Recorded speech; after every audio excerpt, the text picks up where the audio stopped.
ही अपेक्षा आम्हाला।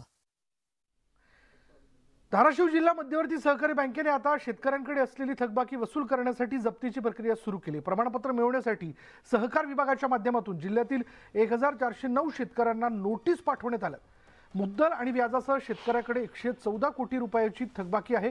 जिल्हा मध्यवर्ती सहकारी बँकेने मध्यंतरी बिगर शेती कर्जदारांकडून वसुली मोहीम सुरू केली होती। यामध्ये 25 कोटी रक्कम वसूल झाली होती आणि आता बँकेने शेतकरी थकबाकीदाराकडे आपला मोर्चा वळवलाय।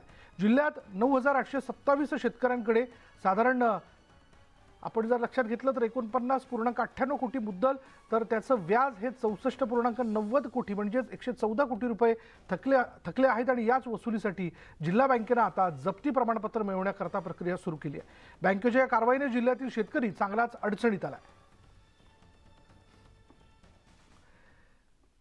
आता बातमी बीडमधून। बीडच्या परळी शहरातून होणाऱ्या अवैध राख वाहतुकीमुळे नागरिक त्रस्त झालेत। प्रदूषणामुळे नागरिकांचं आरोग्य धोक्यात आलंय। औष्णिक वीज निर्मिती केंद्रातील राख तळे दाऊदपूर इथे राख उपसा संदर्भात निविदा प्रक्रिया अद्याप पूर्ण झालेली नाही। मात्र चोरी छुप्या पद्धतीने राखेचा उपसा होतोय। उघड्यावरून वाहतूक होत असल्यानं नागरिकांमधून संताप व्यक्त केला जातोय।